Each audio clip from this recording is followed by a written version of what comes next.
नमस्कार। उत्तर प्रदेश की सरकार ने अपने राज्य कर्मचारियों के लिए पुरानी पेंशन की व्यवस्था को बहाल करने की किसी भी संभावना से इनकार कर दिया। सरकार ने विधानसभा के पटल पर कहा कि पुरानी पेंशन यानी ओल्ड पेंशन स्कीम को फिर से जीवित करने का कोई प्रस्ताव सरकार के पास विचाराधीन नहीं।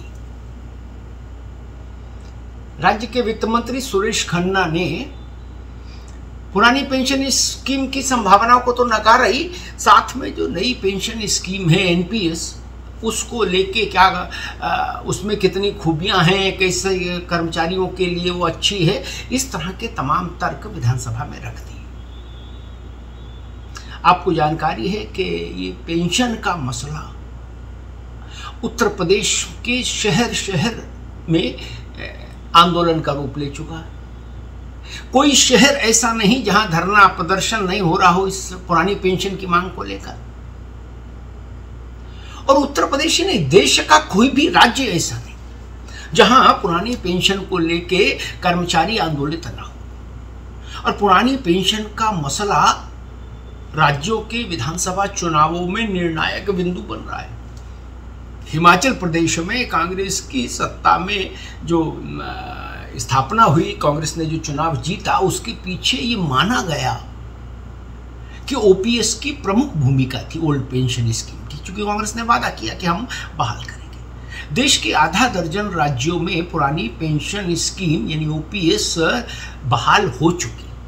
उसमें आम आदमी पार्टी द्वारा शासित पंजाब भी है, तो कांग्रेस शासित हिमाचल, राजस्थान और छत्तीसगढ़ भी है। तो अब मसला ये है कि उत्तर प्रदेश की योगी सरकार ने पुरानी पेंशन के दरवाजे को पूरी तरह बंद क्यों कर दिया। ऐसा तो हो नहीं सकता कि सरकार को इस बात का अंदाज ना हो कि ये राजनीतिक तौर पर बहुत संवेदनशील मसला है। ये भी नहीं माना जा सकता कि कई दूसरे राज्यों ने इसको बहाल किया है, फिर से एनपीएस को तिलांजलि दी है, ओपीएस की पुनर्स्थापना की है अपने राज्य में, ये भी संज्ञान में है। और केंद्रीय वित्त मंत्री निर्मला सीतारमण संसद में कह चुकी हैं कि सरकार पेंशन प्रणाली में को और ज़्यादा कर्मचारियों के लिए सुविधाजनक, हितैषी और लाभप्रद बनाने के लिए ओपन माइंडेड है। उसके लिए एक हाई पावर कमेटी बन चुकी है, वो कमेटी बातचीत करे। उस सब के बीच में आखिर सरकार ने, उत्तर प्रदेश की सरकार ने विधानसभा में दो टूक मना क्यों कर दिया। आज उत्तर प्रदेश के हजारों कर्मचारी दिल्ली में धरना देने आ रहे हैं इसी पुरानी पेंशन स्कीम की बहाली के लिए। तो अब आने वाले दिनों में एक बड़ा मसला बनेगा उत्तर प्रदेश की सियासत में, OPS versus NPS. Congress, Samajwadi party और बहुजन समाज पार्टी, ये तीनों विपक्षी दल ओपीएस के पक्ष में हैं। पिछले विधानसभा चुनाव में समाजवादी पार्टी ने अपने घोषणा पत्र में ओपीएस को शामिल किया था कि अगर हमारी सरकार बनी तो हम पुरानी पेंशन व्यवस्था लागू करेंगे। और भारतीय जनता पार्टी की सरकार ने आज उसको नकार दिया, कहा कि नहीं, पुरानी पेंशन बहाल नहीं हो सकती। तो आने वाले दिनों में देखना ये होगा कि ये मुद्दा उत्तर प्रदेश की राजनीति को कैसे मथता है। क्या ये हिमाचल प्रदेश, छत्तीसगढ़, राजस्थान, पंजाब की तरह मथता है उत्तर प्रदेश को भी, क्योंकि यहाँ मसला 80 लोकसभा सीटों का भी है और लोकसभा चुनाव में अब कुछ महीनों का फासला बाकी है सिर्फ। और एक दूसरी खबर पर और नजर रखिएगा। आज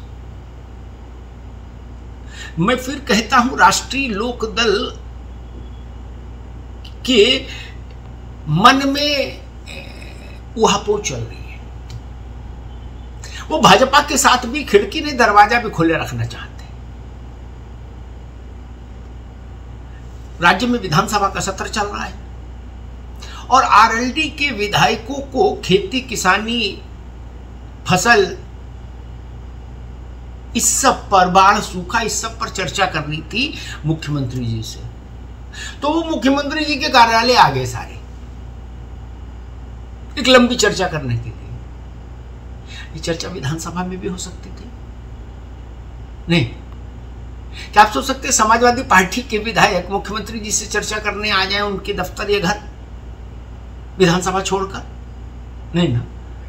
बसपा भी ऐसा नहीं करेगी, कांग्रेस भी ऐसा नहीं करेगी। विधायक उसके कम हो ज्यादा हो अलग बात है, लेकिन आरएलडी ने कल ये जो